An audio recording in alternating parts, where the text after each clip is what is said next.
नमस्कार, लोकसंदेश न्यूजमध्ये आपलं स्वागत। मी अश्विनी। चला तर पाहूया आजच्या विशेष बातम्या।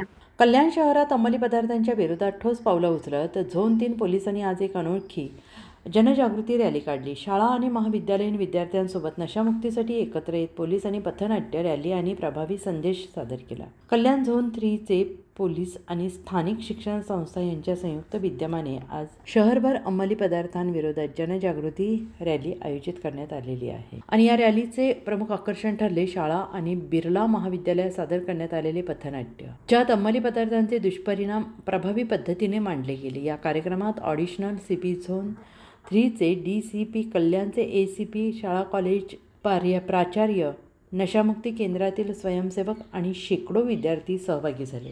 पोलिसांनी विद्यार्थ्यांना संबोधित करत अंमली पदार्थांची शारीरिक आणि मानसिक नुकसान हे स्पष्ट केलं। शाळा किंवा कॉलेज परिसरात कोणी अंमली पदार्थांची विक्री करत असेल तर पोलीस मित्र म्हणून तात्काळ माहिती द्या, असंही त्यांनी म्हटलेलं आहे।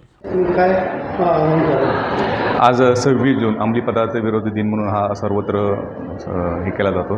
साजरा केला जातो। त्याच माध्यमातून माननीय पोलीस आयुक्त ठाणे शहर यांच्या माध्यमातून प्रत्येक स्कूल कॉलेजेसमध्ये हा अवेअरनेस प्रोग्रामचं आयोजन केलं आहे। त्याचाच एक भाग म्हणून आता आपण बिर्ला कॉलेज या ठिकाणी awareness campaign Prabodh say to no to drugs अशा प्रकारचं हे कॅम्पेन या ठिकाणी आपण सुरू केलेलं आहे आणि या माध्यमातून आपली जी युवा पिढी आहे, युवा पिढीपर्यंत ड्रग्सचे काय दुष्परिणाम आहेत आणि त्याच्यामुळे काय आपल्याला नुकसान होऊ शकतं हे पोचवण्याचा आमचा प्रयत्न आहे। त्याची सुरुवात आपण आज बिर्ला कॉलेज या ठिकाणी केलेली आहे। मी बिर्ला कॉलेजचे पण या ठिकाणी आभार व्यक्त करतो की त्यांचे डायरेक्टर माननीय श्री डॉक्टर नरेश चंद्रा यांनीसुद्धा याला इनिशिएटिव्हला पाठिंबा दिला आणि आज या ठिकाणी माननीय महापालिका आयुक्त, त्यानंतर additional CP region sir Sanjay Jadhav sir यांच्या प्रमुख उपस्थितीमध्ये